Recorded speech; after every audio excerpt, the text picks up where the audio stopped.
Hey guys, welcome back to Drinks and Dragons. It is one of your co-hosts, Lucas, Celto, whatever you want to call me, and of course I'm joined by the other lovely co-host, Jay, Hazel, Flogs and Roses. You may know me by many names. Howdy. We have some exciting stuff to talk about this week.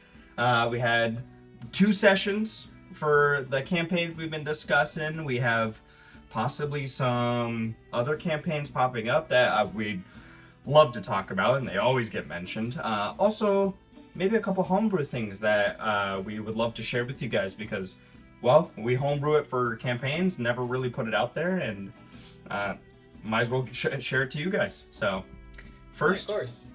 Jay, it's been a long week. It's been a very long week. It's been a lot of stuff going on in real life, a lot of things going on in what we got planned for going to the future, campaigns, long weekends. Long weekends. It's been good. Labor Day weekend, classics. Yeah.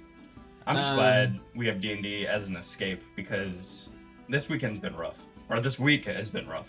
But oh yeah, for sure. D&D is as we've said, great escape. We love the fun that it brings everyone, brings the friends together, classic.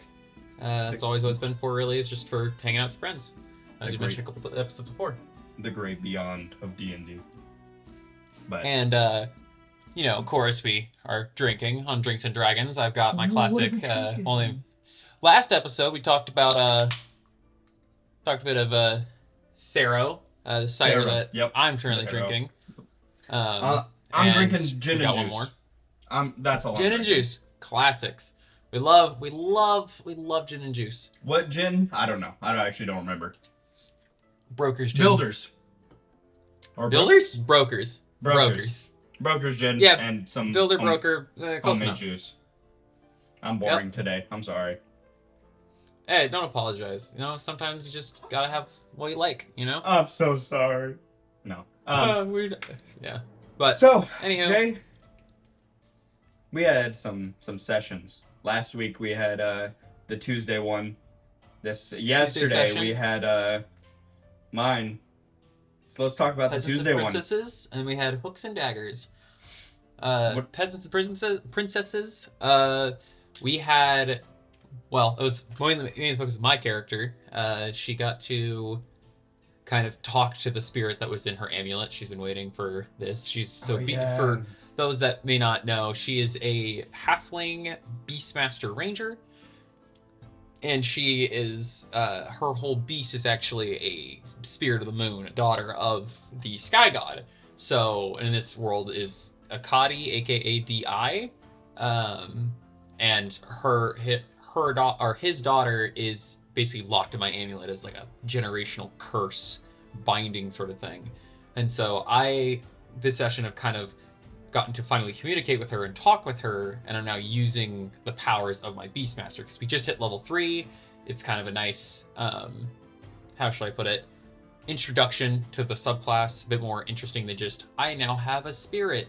This is something that I've been kind of working with the DM a lot and bringing to life. And so I got to have her. She's a human form. She has the animal forms of the beast of the sky, beast of the land, beast of the sea, all different forms. So we've got a moon lion, we've got an axolotl for the beast of the sea, and then we've got a white nightingale for beast of the sky. So it's it's a cool and it's more innovative way of working with a beastmaster. So I got to kind of work through that in the session. We had later on, we got to the city we're traveling to. We had a big arena fight. One of the players, Krukthrak, the half-orc monk.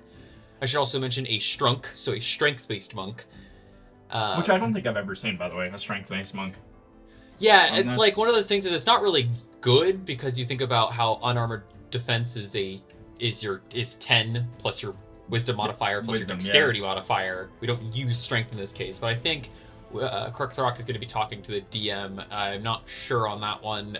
We were mentioning offhandishly about using strength instead of dexterity. So it's strength plus wisdom plus 10. Or else he's gonna feel real bad. His AC is extremely low because his dex I think is a +1. Yep. So it's not great. But those are the things that obviously that's part of the real cool kind of homebrewing stuff. Like just within the campaign itself is just figuring out what's gonna work for your character. So we get to the arena fight. He's fighting an actual full orc fighter barbarian. That was what it was. Barbarian. I thought it was a subspecies of a giant. Right? All I know is the motherfucker was huge. Yeah, he was ginormous. It was like 9 feet tall. He was a barbarian. 15 feet. Kicked his 15 ass. 15 feet. Ah, yeah. He kicked Crookthrock's ass for the most part, and he was celebrating. And at the end of the fight, he was like, he knocked him on his butt. But Crookthrock got to use the unrelenting, or what is it called? It's unrelenting something. The half-orc ability, which allows you to, once you drop to 0 hit points, stay at 1 HP. And so after he got down and got back up, the giant was celebrating, thinking that he had won the fight, and Crookthrock gets back and just beats the ever-living crap out of him with the last turn that he had, because he didn't know what was going to happen. And so out of just sheer, you could call it plot armor, of course, but it definitely was like a thematic thing where, he goes down, and he's just like, you hear your ears are ringing, the crowd is chanting, you feel like you're down, and they're celebrating already, and all of a sudden, just right back up again, just wailing on you. It's very cool, and I think a much more fun flavor of the undying ability of the half-orc. So yeah, that fight was crazy. A lot of things went down. Like, he won the fight. It was huge. He was obviously, brittle and broken. So, the arena medics were taking care of him. Talked a bunch about where we're going to go next. But yeah, it was a very, very interesting session for sure. It wasn't like any story heavily focused pieces, but it was just very fun, very engaging. Each player kind of got some fun little role play, and the only combat was really just the arena fight. Yeah, and that was fun to watch, fun to be it as both a player and just a spectator. Honestly, I think it was mainly like character development. Like, obviously your character Sylvia went through major character progression. Unfortunately, we didn't have one player there. I believe he had to work. But and then Rico's character. So Rico got a new character. So that was the thing. He got bored. I think he hyperfixated on wanting to be a paladin, and then was like, wait, I don't want to be a paladin. So I think now he's what is... I have no idea what he is. I have no idea. I think he's a sorcerer. Yeah, he's an aberrant mind sorcerer. That's sorcerer. What it was. Because he took the one sorcerer. Spell that you hate. Yeah. Well, not even that I hate. It's just... So, of course, we're very passionate about what we like and what we don't like. My absolute favorite spell is Scorching Ray. It's just super duper fun. One of my favorite classes is Sorcerer, so when you get to meta magic, Scorching Ray, Twin Firebolt, it's very fun to showboat with. Love that spell. However, he picked up, as a sorcerer with your already limited known spell list, Distort Value, which is easily one of the worst illusion spells out there because you can do the exact same thing with Silent Image. Like, exact same thing. There's nothing that you shouldn't be able to do. And Prestidigitation can even, mimic these small trinkets that look valuable, right? And, of course, Distort Value has a tangibility to it. You can make it look worse or better than it is. But there's so many better things you could do flavor-wise because Silent Image has much more applicability and is a first-level spell. I do not understand under any circumstance why you would ever use Distort Value over it. But his choice, his character, right? I have my very strong opinions about it. But and he knows my very strong opinions about it. I made it very clear in the session. We definitely took a 5-minute intermission for me to rant. But he's also a halfling, so I am a halfling. He's a halfling. Now I'm no longer the shortest person in the group. He is also 4 feet tall. So, perfect. You're taller, I think. You're 4. I think I might actually. I think he's like 3'10" or 3'11" or something. I feel like I'm like a little bit taller because I'm 4 feet on the dot. But I had my boar Tusky, and so now I just gave it to him as a ride, and so now I ride Luna, who is the spirit that's in my necklace, as like my little lion. More probably the size of a cougar because medium beast. so you're not really Yeah, gonna be you a are. whole lion that's huge. Sylvia is more than I am, Nah, but both. uh, yeah, no, it's yeah. I mean, like it was all it really was is new character got brought in. We talked to the king, Yeah. tried to get him to reduce taxes. The king Oh, yeah, already the is king, dead, and yeah. that's where we ended session last time. Was we It's talked to the king, we got to the city after all the fight had happened, and we got introduced to the new character that Rico was playing, and then all of a sudden, like we were like, oh, let's go find this herb to help him out, right? Like I believe it's called Marina is what we had the name as, and you know, Yeah, I Marina think so. is supposed to help his lung issues, and obviously he died before that even happened. Like we just made it into the city, and he already had been dead. There was an obnoxious regent that had been working underneath him that we were initially talking to, and we honestly, a lot of us assumed that the regent killed him. So we don't know though. Aegon assumes because Aegon knew. I mean, Sylvia does too. Knew. Of course. I should have killed him, by the way, at the start. I should have. As soon as I met him, I was literally half a second away from being like, you know what? This guy, it's not like I don't trust him. It's not just that. He gives me horrible vibes. Vibe check. Yeah, he was already an asshole Sluts. because his taxes were so high and he got so defensive of us, and I was so tempted to just shoot him with a bow, easy peasy. I should have done it. I was literally half a second away from like just saying like, all right, I slash. Because I rolled. I would really like well. to use my action to kill. I rolled really well on my intimidation on the guards. I think I rolled a 19 plus my modifier, which made it a 26. Or I think it was 18 plus my modifier, whatever it was. But I rolled a 26. I was like, all right, motherfuckers, y'all about to die. Like, I'll be honest, stand down or you're gonna die. Terrible. And then I got in a Obviously. fight. I mean, with you are a Rico's- paladin that has a +1 strength, but like all of your points into charisma. Oh, well, I'll be honest. If my charisma is my has stat, and then every other stat is either a -1 or +1. My stats You are roll like bad. crap in your stats. Like I have the highest. Like we have like a little threshold range. It's like your total stats would be like 65 to like 72. Yeah. Aegon rolled a 65. I rolled a 72. So my Yeah. stats are a solid additional 7 more than him. So Which quite adds a up. bit more. That adds. It adds up very significantly. fast because you think about it, an ability score improvement is only going to get you a +2, right? +1 into one stat, +1 into another, +2 to one, right? So that's several ability score improvements to like actually even out our stats. Right. So, you know, that's the normal. A lot of people roll just 40-61. You drop the lowest, right? Just roll 46, and you could get as high of a number as an 18, and then you use your racial bonus to get to a 20, and then of course you get a Pookie Dookie 3, right? Like that is a horrible negative. Titus. So Kitus got a 4. Okay, you got a 4 yeah. in charisma.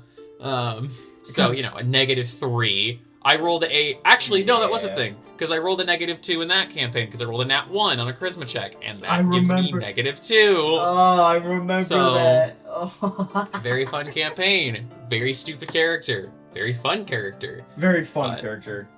Yeah. Very- So that was most of that session was just okay. We got to introduce new characters, Yeah. some character development. We got to figure out the king dying, and that's where we ended session. So that Very, was very cool, very like, fun. very important character development too, because Aegon and Armin, I think is Rico's new character's name. Yeah, I think it's got in a fight, like full on fight. Like Aegon threw Armin into the pit and drew sword and was like, "All right, I don't, Aegon's thing of I don't deal with liars. If you are a liar, may my god strike you down." Well, suddenly my god rolls in clouds and thunder clashes, and it's like, uh-oh. Yeah, Uh-oh. like, you messed up. You messed up. So that was fun. That was a good way of like hashing out, I think, because a lot of I've noticed this in campaigns, especially with our friend group, that we're very when the start of session or start of a campaign starts, everyone's character kind of feels awkward to introduce, like the different backgrounds. Like, say one player's background is very different from this other player's background, and you try and mesh the two, and it feels awkward. So I think not having not always having conflict, but always having that like one defining moment that either brings them really together or at least like introduces, like Aegon and Armin kind of going a gambling competition, and then turns out Armin's lying and Aegon's not happy. I think doing something like that is always fun. Or like, I think it was when Sylvia and Aegon met. I was intoxicated at one of the festivals in the town, and I walked up to you and it was like, I forgot how we met, and it's only been a couple sessions, but. I mean, it was because I was the super small halfling dancing around, and while I was all happy and stuff, my little moon motes were glowing, and so like it was just like That's and those right, little yeah. flowers that were growing. I was basically just bringing a bunch of attention. Yeah. It's like a lotus and halfling. I have druid craft and whatnot, so I'm just kind of flavor texting it like as like a my little moon tattoos glow when I'm happy. So Yeah, I remember, and that yeah, kind of yeah. got everyone's attention. That's how we kind of just had every character have such a diverse personality and how they represent themselves.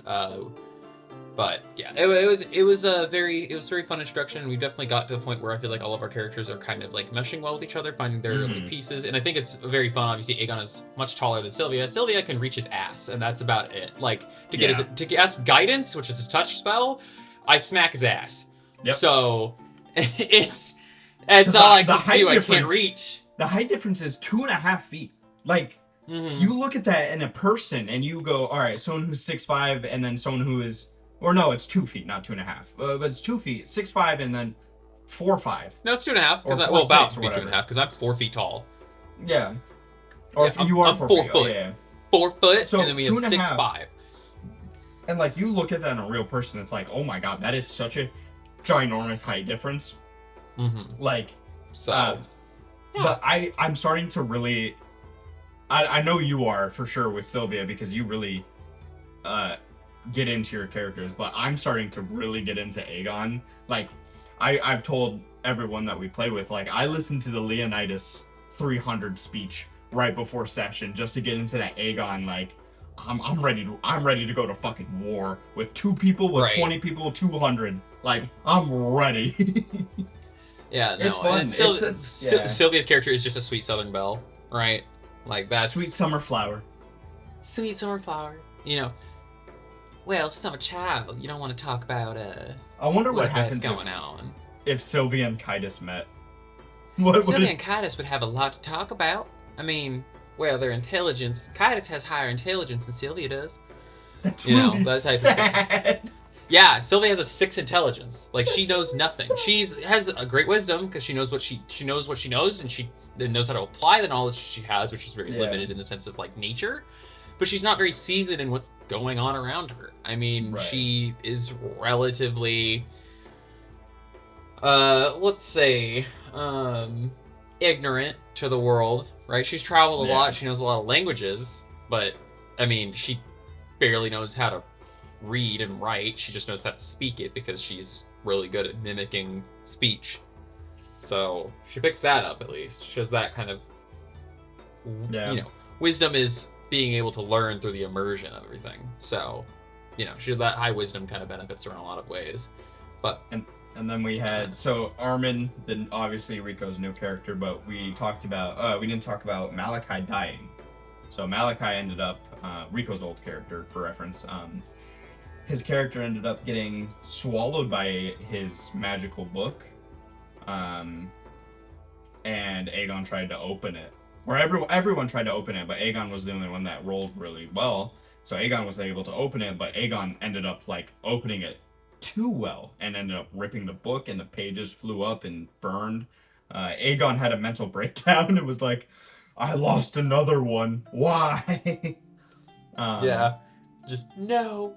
But I'm really excited for this campaign to keep going, obviously, because how many like storylines we really have going and finding Malachi in a different realm or a different part of the part of the world where we have to retrieve him, or going to the Omnorovian War, which I want to say I basically set up because I'm really the huge reason of I want to go back, I want to fight this war and stuff like that. And then we have, what else? Honestly, like, I forgot the other one. There's another storyline.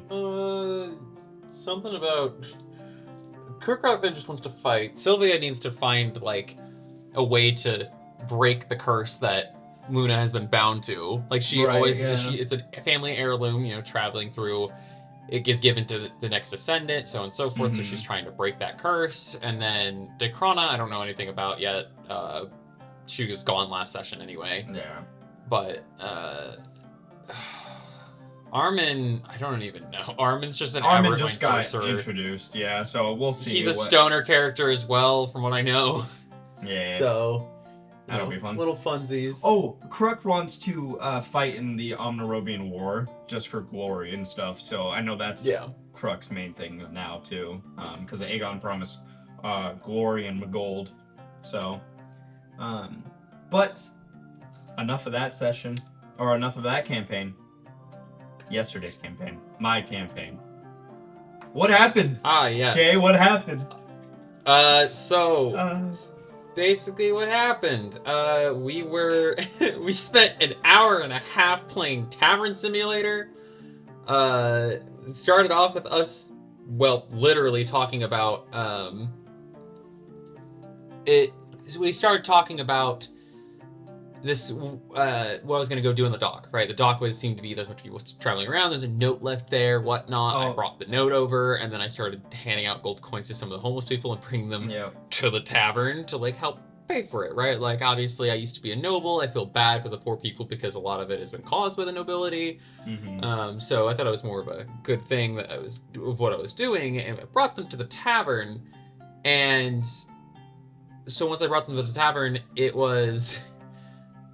I walk in, apparently all the players have already been slapping money on the onto the table for They're basically Debbie, who was the innkeeper. God.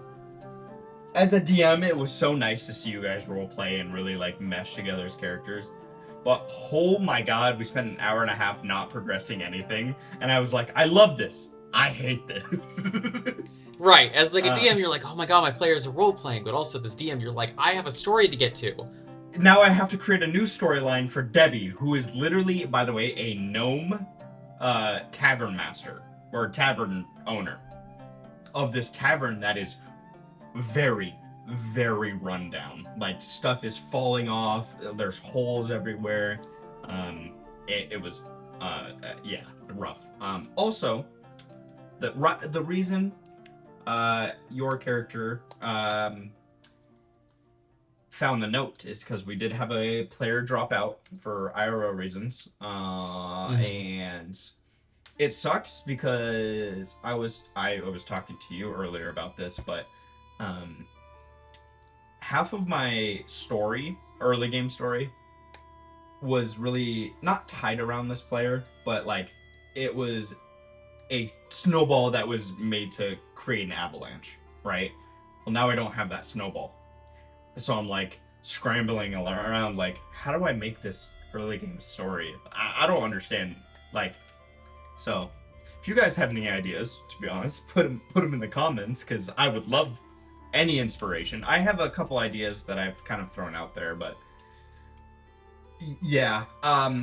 So I'm kind of winging it from session to session at this point until we can get to that mid-game storyline that I've already kind of put in place. I'm glad I've created Debbie. Also, we now have a passive source of income because we asked for 25%. We basically played Shark Tank.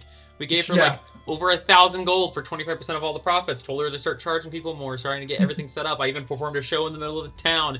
Literally forced charmed a man so hard and intensely that he believes that the tavern is the best tavern ever. In front of everyone else. I'm still upset by that because I was gonna say this guy was I don't need your gold coin. I'll just try it out of pity. And you went, no, dominate Will. Yeah. Before I could even say anything. He was gonna insult me, and I'm Lex is a little too haughty and self-righteous. Lex don't take that insult. So Lex decides, dominate Will, perish. Yeah.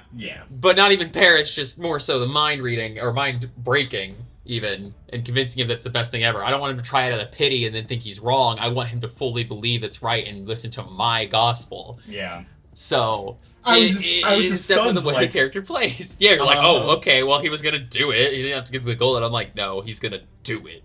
by my volition. So and then speaking of which, but hang on, wait before we get to that, the good part. And then Momo, Rico's character.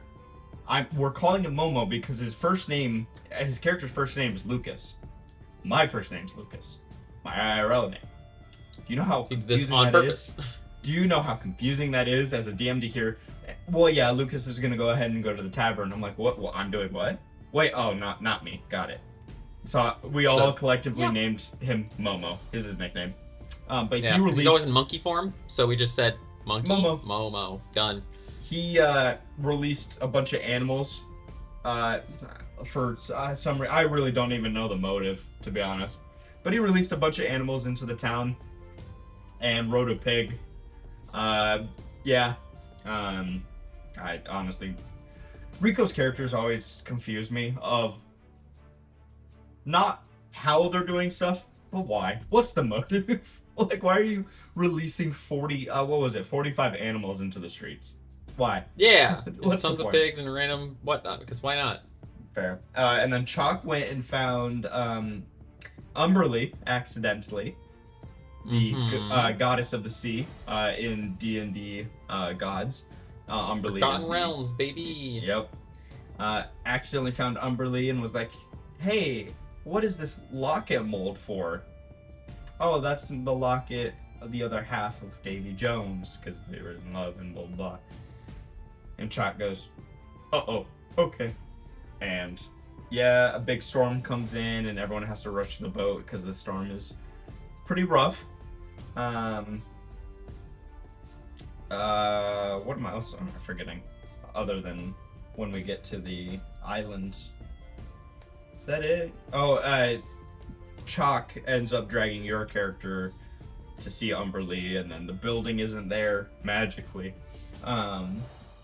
And you conversate. Chalk unveils his mask. So Chalk is a character that is constantly masked. Now, why is he constantly masked? Because he doesn't have a face, which is really a cool character design, to be honest. But he doesn't have a face. I believe he only has a mouth, from what I remember. I don't know enough about it because I'm not allowed to see it. The characters are not allowed to see what's underneath the mask, so. Right. But yeah, I believe he only has a mouth, and the rest of his face is like, there's nothing there, and you can kind of see the skeletal structure and stuff like that, and bone. But he traded the locket mold. He traded to have Umberly see the mask, under the mask, for the locket mold. Except you guys were in the possession of the locket itself that belonged to Umberly, but you guys didn't give it back. So, that'll be a little fun thing to go off of.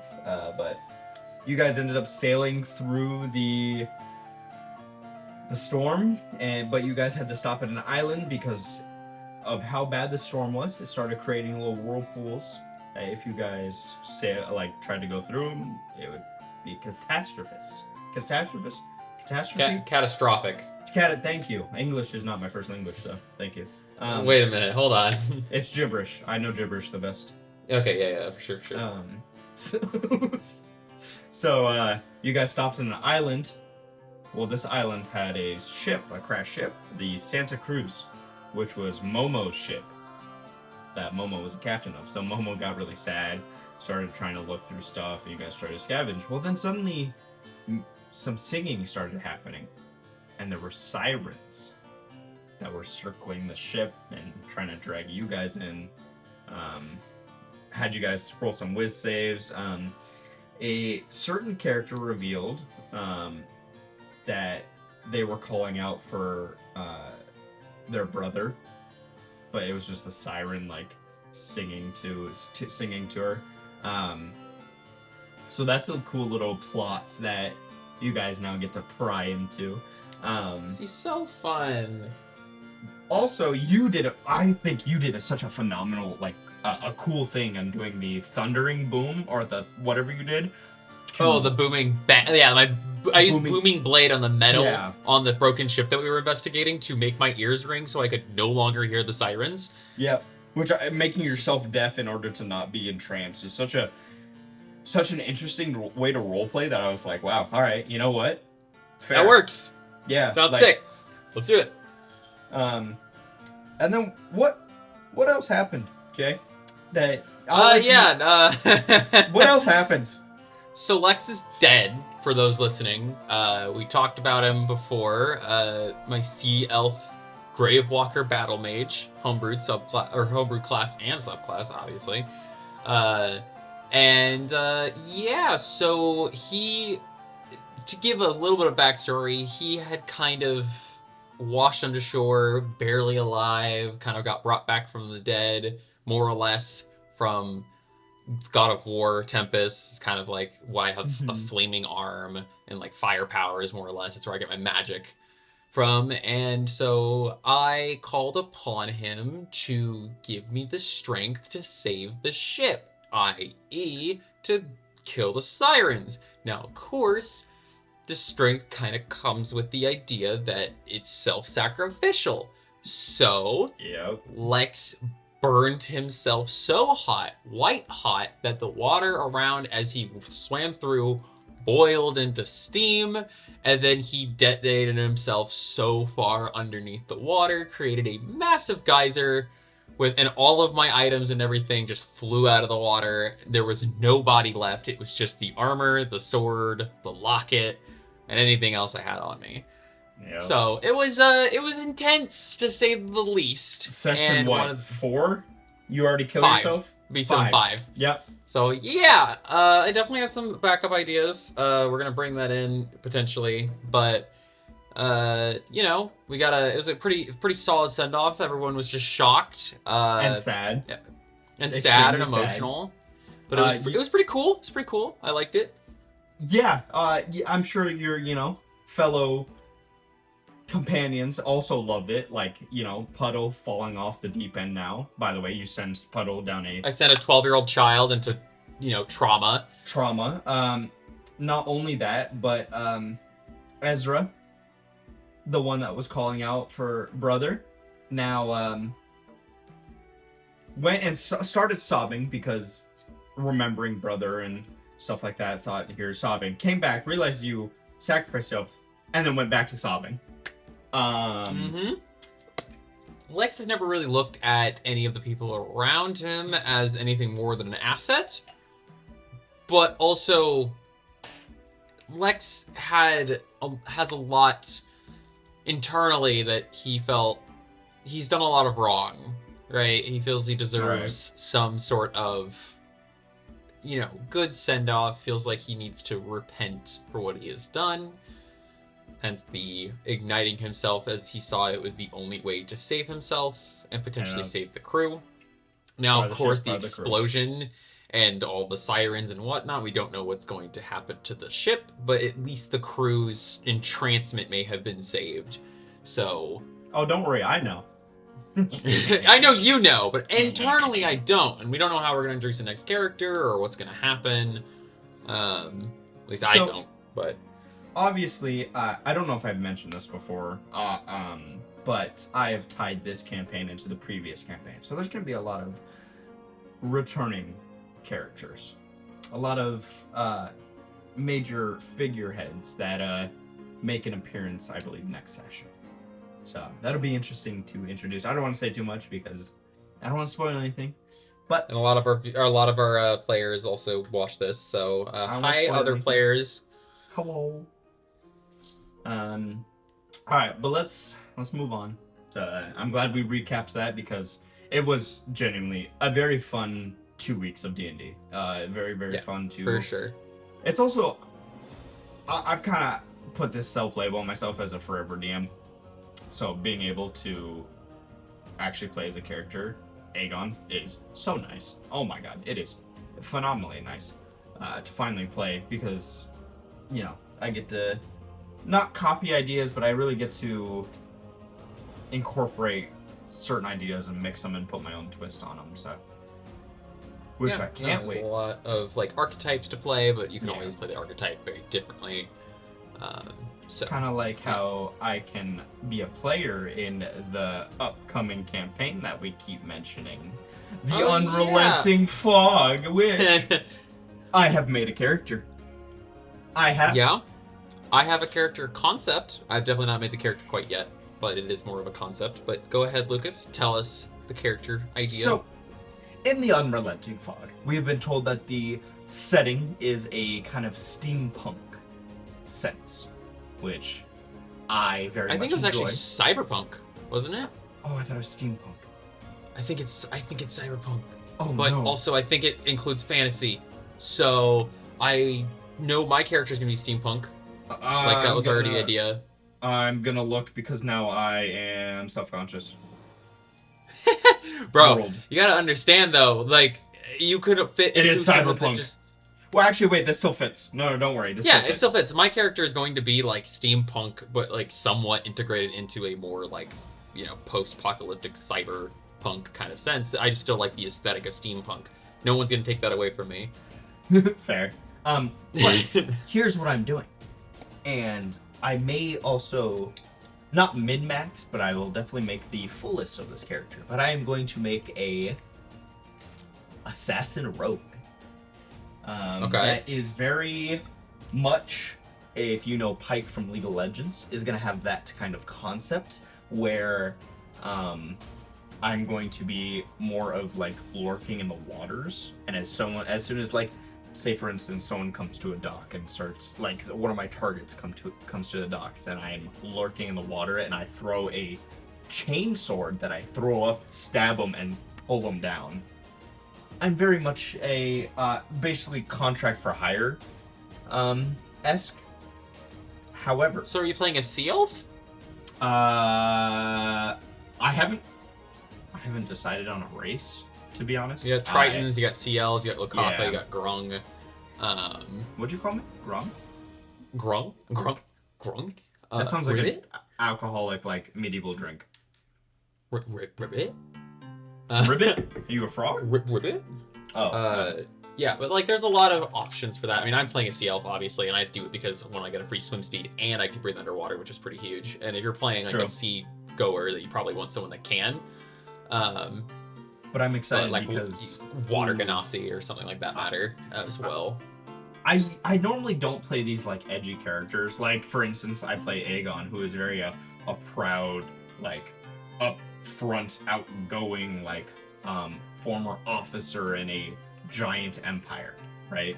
I played Akira, who was a giant proud soldier that followed around the queen's daughter, the princess. I played these very loud characters, and being able to play more of a stealthy, quiet, from behind the shadows character. Obviously edgy, you know, whatever. But I'm excited because I usually don't play assassin type characters, and being able to be like hush in the shadows and, you know, get rid of anyone that needs to be getting rid of will be fun. Yeah. I actually, weirdly enough, the character idea that I was going with is also slightly inspired by a League of Legends character. Oh, no. Which one? Caitlyn! What the hell?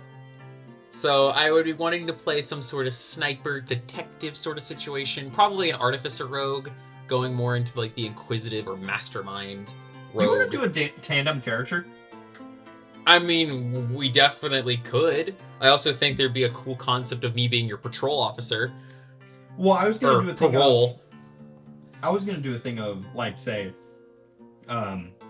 like you are a part of the police force or whatever force you want to be, except for certain criminals that you guys can't catch, they're always elusive. You guys hire me as a contract. You're like a mercenary. That like, hey, we know you can find these people, take care of them, Right. And you know, and that's how we Yeah. kind of already know each other, like in that tandem way. Mm-hmm.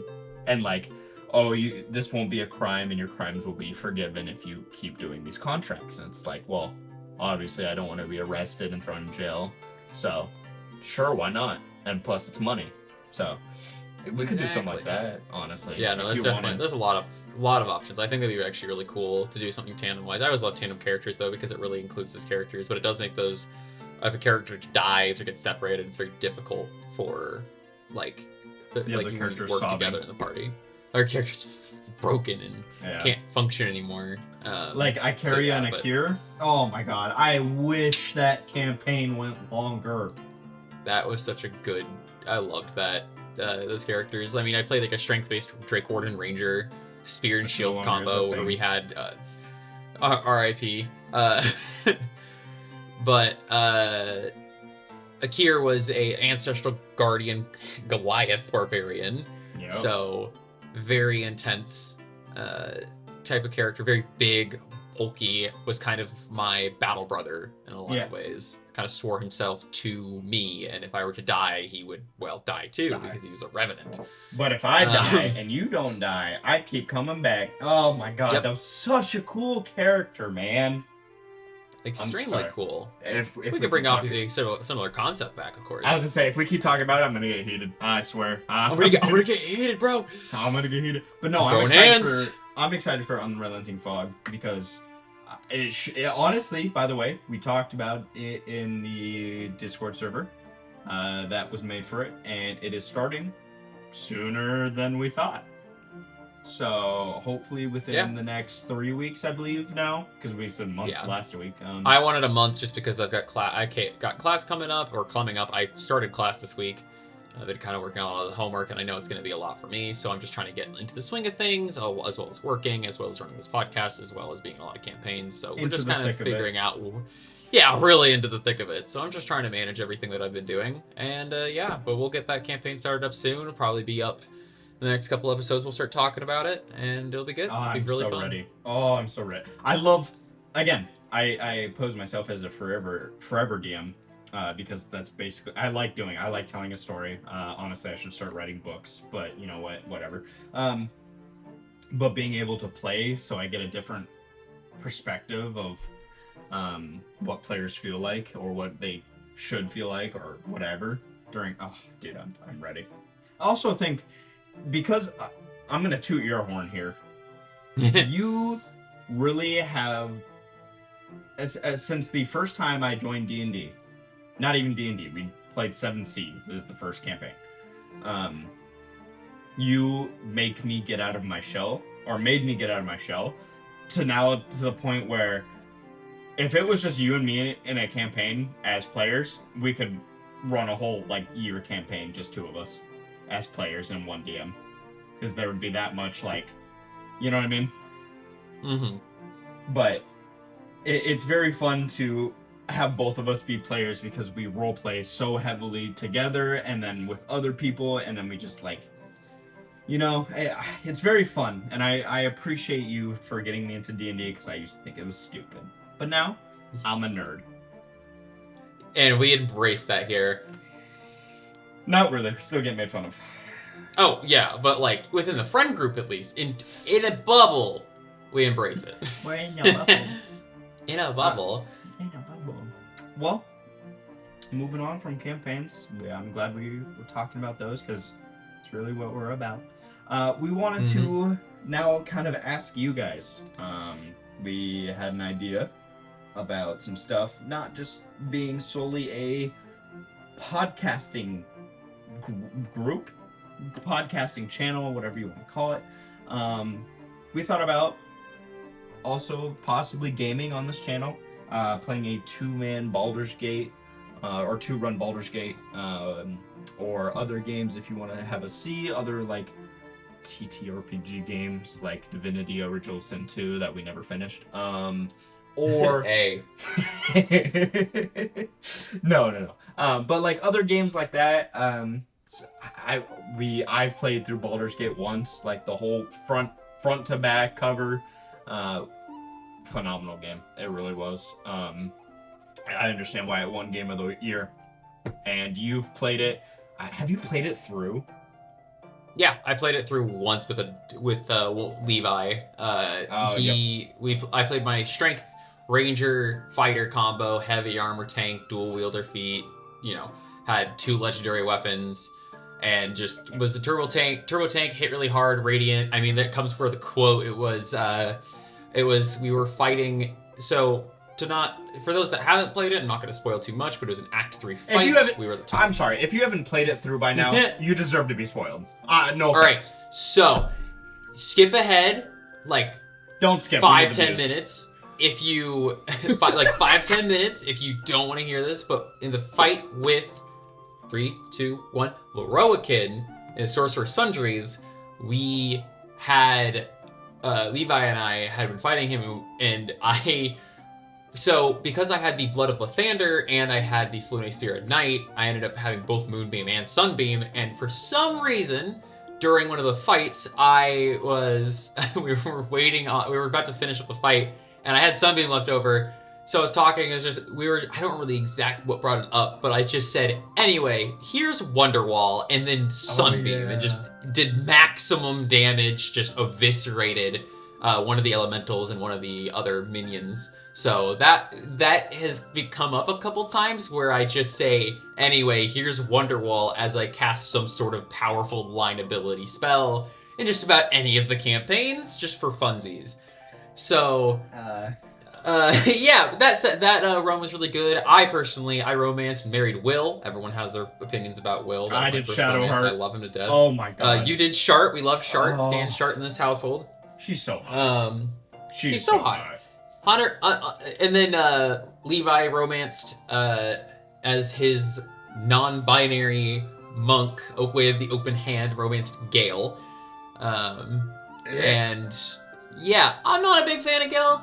He's not my least favorite. I goes to Asterion. Yeah, I hear all the boos in the background here. But you know, it was a very, very fun run. I have not finished another run since. That was the only run I ever finished, and that took me a long, long time because I had played hundreds of hours in the early access as there was tons of different updates, and I was convincing everyone this game was going to be amazing, and no one believed me. And on the release, it was a perfect game and had tons of, like, everyone loved it, and they've been updating it ever since. So shout out Larian Studios. Not like they're getting shout outs, not like they don't always already win Game of the Year, but we love them here. They make great games. But yeah, Baldur's Gate's great. We may try to do a run on this channel, record it as well. There's also a couple like solo type games that we can play and record independently of each other. Or if you guys don't even like want D&D games, we can always play other games like that. We have Deadlock has been out. We've been having some fun with that, trying to figure out what's been going on with it.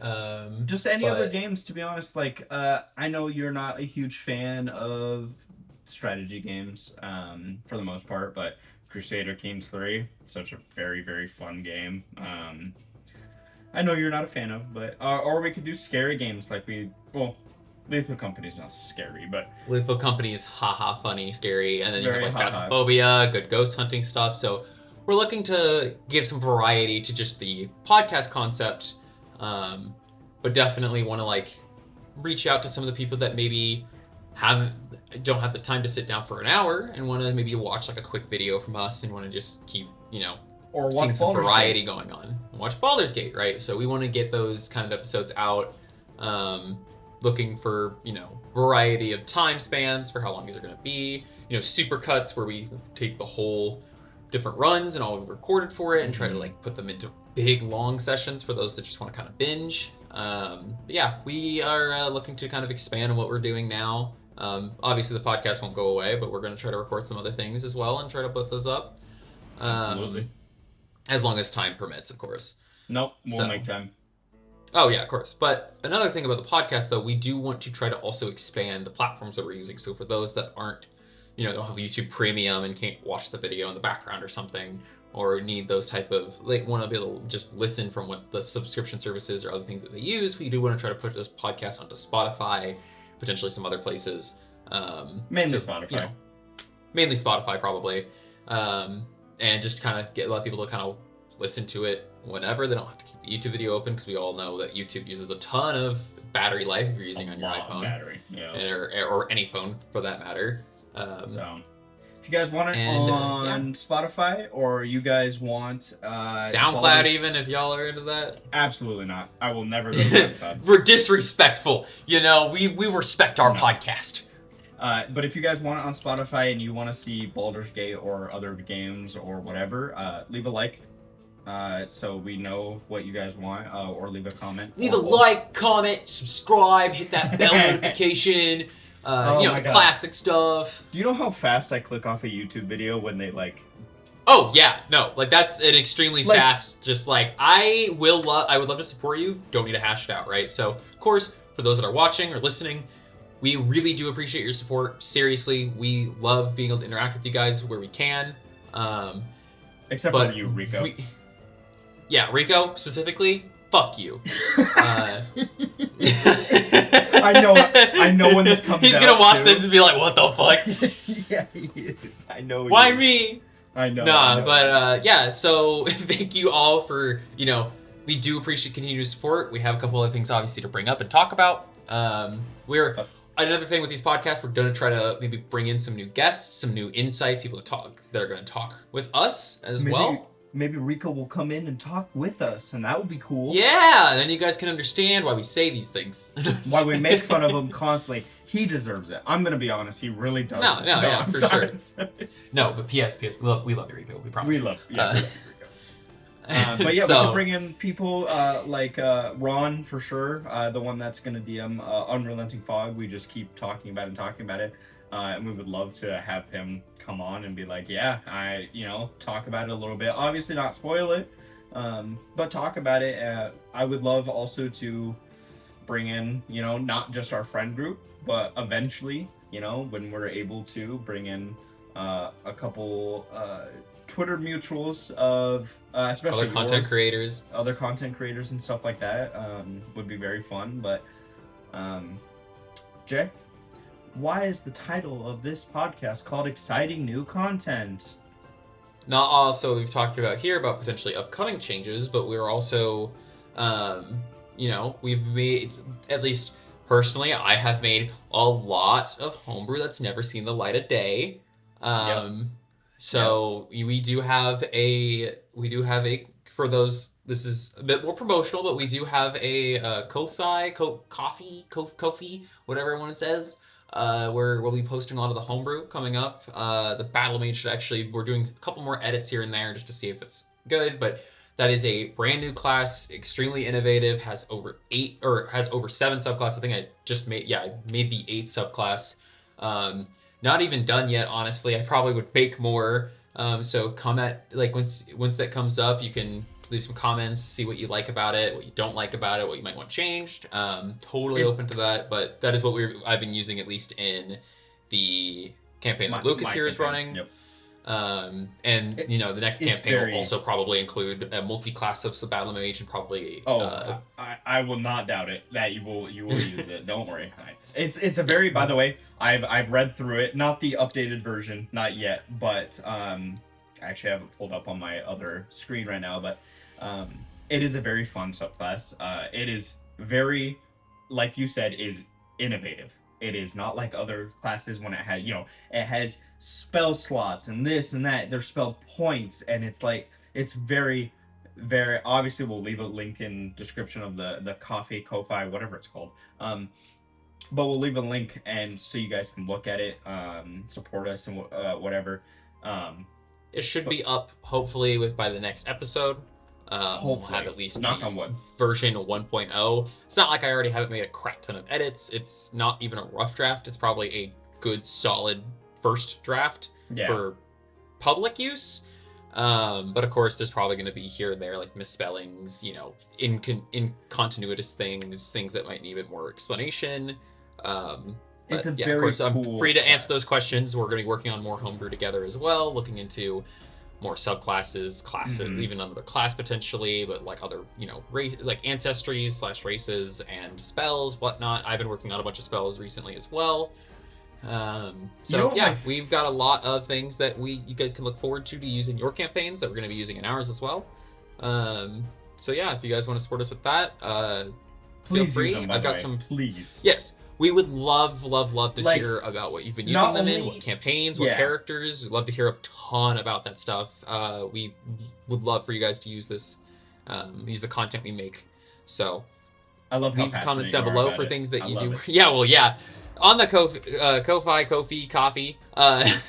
Bars. So bars. Coffee bar, baby. Coffee bar. So Haven? there are like 2 things of content. There was some old things that I made back then. It was I did a giveaway back on my Twitter, as well as like a space species sort of situation. It was like 5 different space That was my favorite ancestries. homebrew. That was my favorite homebrew. I think it's super cool. It's free unless you feel like supporting me with a little bit of more supporting us with more finance. But of course, it is free to use. It's just was a little bit of a test run. It's very, very fun.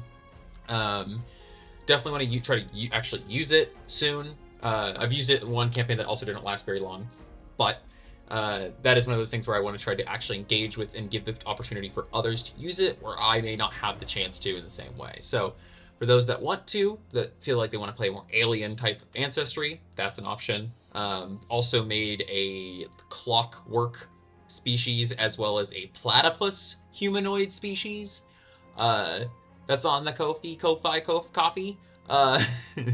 So check that out if you want. But yeah, Battlemate should be in probably next week, if not another week, just to refine some of the extra things or clarify some stuff. So we're going to take another look through it, just make sure that we got everything as a good first public draft.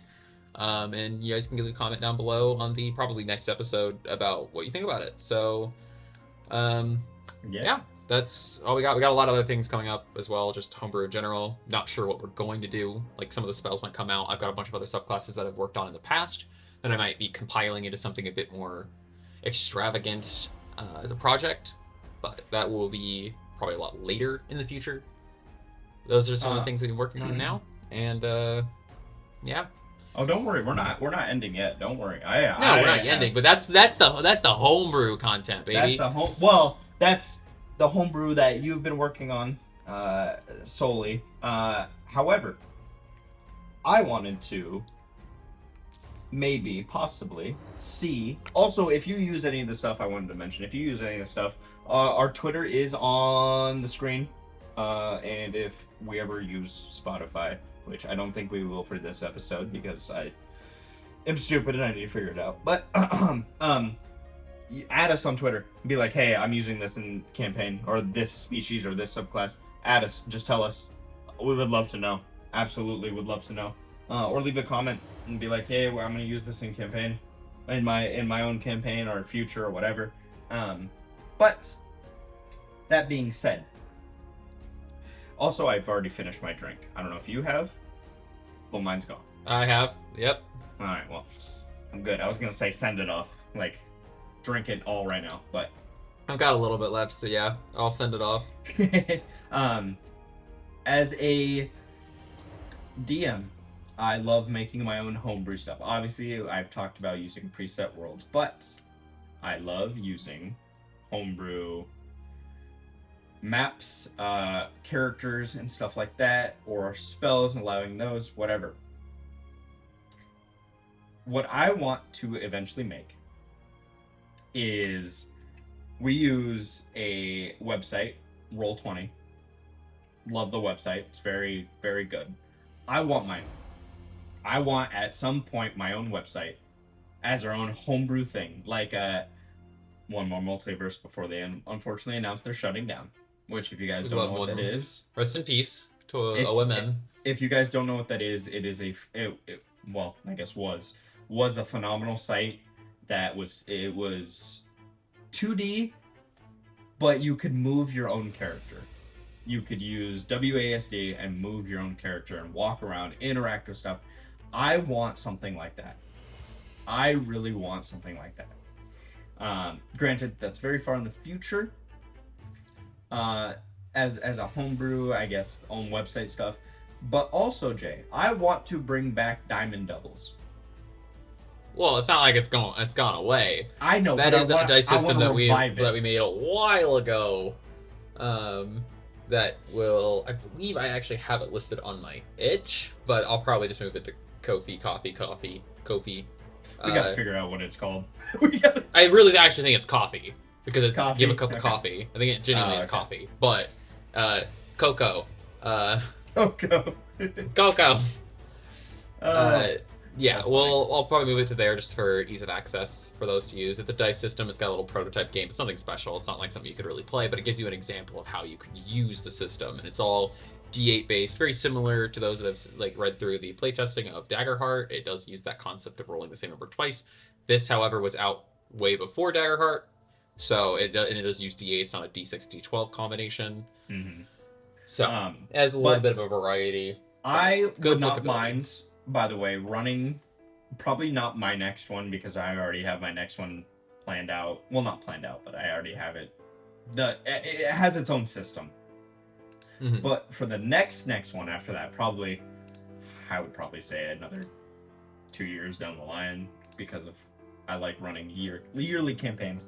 I would love to do a Diamond Doubles or even like start another campaign, like maybe a one shot even, and we could live stream it if you guys would like. We could live stream a Diamond Doubles like one shot, just for Well, probably we could do it here at our home, and set up some cameras and have everyone in our living room, and we could do something like that, or whatever you guys want. If you guys want to see that, just let us know, because I would love to finally use it, because I don't think we ever used it. We made it, or you made it. I helped with, and then made all the art for it, and then it just kind of poof. But speaking of homebrew, we honestly, at this point, we should just start writing our own book, like D&D rule book with like own custom, like Tasha's Cauldron for everything, or like, like all the not off. I don't want to say off brand because it's not off brand, but it's like it's D&D, but it's its own twist, right? I want to write our book for our own twist, because I feel like we've taken D&D, obviously you being very experienced in D&D, and me being at this point more seasoned, especially with rules and stuff, because obviously living with you, I know a lot about the rules, even though I've never like fully sat down and read through the rules. I know more because of you. But honestly, like writing our own stuff or making our own thing for D&D would be so cool. Like our own like homebrew thing for that. But that's a lot of work. That's okay. We get there eventually, We get there when we get there. I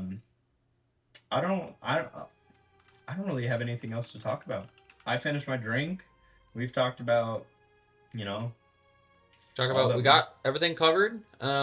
So I guess we can leave you guys off with a question of, leave something in the comments below about what your favorite campaign has been as of recent. Some of these campaign that you've been in, a character design or otherwise that you've been running with that you're really, you love. We'd just love to be able to interact with you guys on like a more personal level. See what characters you guys like. Except for you, Rico. Your favorite class. Yeah, again, fuck you, Rico. We got that covered though. I feel bad. This is such a short episode, but it's not that short. First episode was an hour. 16. Hour 16. Hour 16. Okay, and then an hour half. So this is a little bit of a shorter episode, but we did cover a lot of the content that we needed to cover. First one was the intro, so of course we got a lot to talk about, and then the second one was about running through a document. So that one obviously is going to take a while. We can't really rush that one. We're going to be able to read and be clear about what we're talking about, all is klar. Also, we're telling you to kind of comment a lot. Comment whatever you want, but also like let us know. We talk about a lot of characters on this podcast. Who's your favorite? Like, is it Aegon, Sylvia? We talk about Akir. We talk about Ikaria. We talk about Lex. We talk, or Titus. Chalk, Chalk. Other characters. Armin. Definitely not Armin. Definitely not Armin. Definitely not Armin. He's brand new anyway. No one cares about him. True. Or Momo. No one cares about. I feel bad for Rico. We love you, Rico. We swear. I promise. All right. Well, thank you guys for watching or listening. Yeah, thank you for watching. Appreciate your support. Comment down below anything that you want to let us know. So thank you. And we will see you guys in the next episode. Where we talk about Wizards 2024. Yeah! All right. See you guys.